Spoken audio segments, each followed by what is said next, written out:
32967. A few of you may not know, but most of you do know that my family came here in 1887. We settled up in the Warbasso area on Orchid Island, and I've lived here all my life.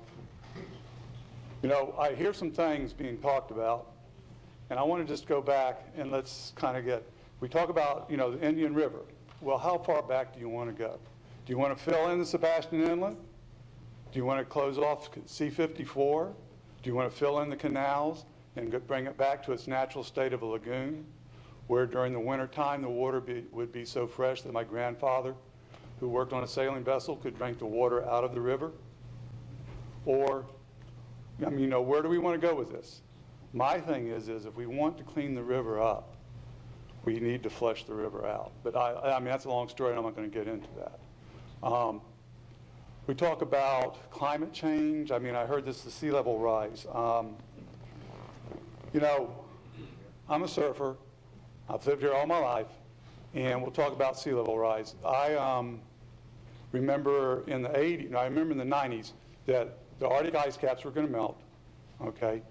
The Arctic ice cap was going to melt. Sea levels were going to rise anywhere from 3 to 9 feet or whatever, and we were in trouble. We were doomed, okay? Well, the last photos I've been seeing, it looks like the Arctic ice cap has melted quite a bit. I've noticed no rise in the sea level. If we had gone on the assumption in the 90s, we would have been building dams and dikes like Holland, okay?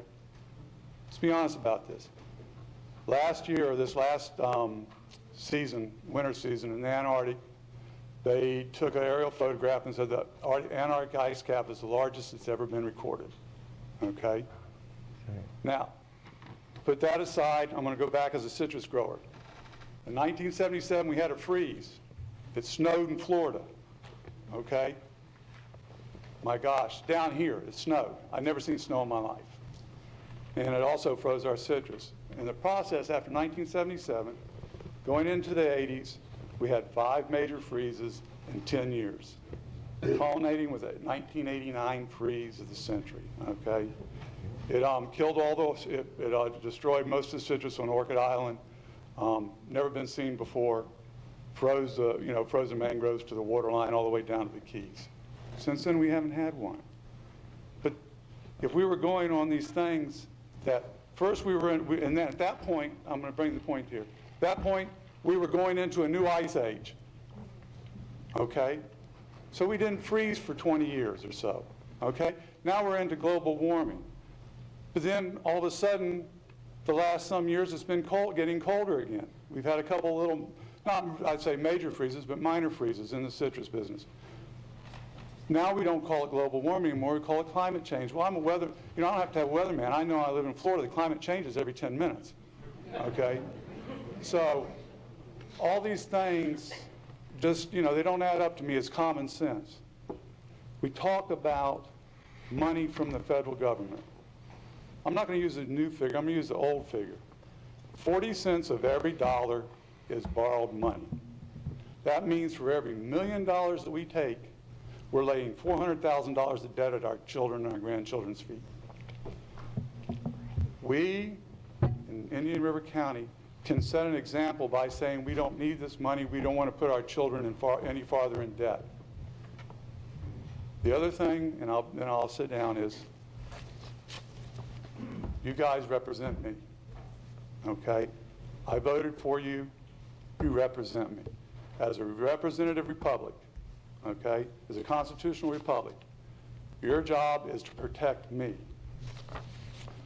in Indian River County and to preserve the way we want to be. I can find you guys, okay? I can find you guys and I can bend your ear and tell you what I think. People that are in Washington, D.C., I've tried to find them, they hide, okay? And I've been there, so I can tell you that for a fact, okay? And the other thing is I just want to tell you how diverse this is and how much people are concerned. The lady that lives next door to me is the most diametrically opposed person politically than I am on the spectrum, okay? We were at a party, a Christmas party last week, And she got with me, and she and I walked around. She said, come, John, this is something we can agree on. She had everybody in that party, we had got everybody in that party to sign the petition to get us out of 750. So I ask you all, please, today, remove us from 750. Thank you. Thank you, Stuart.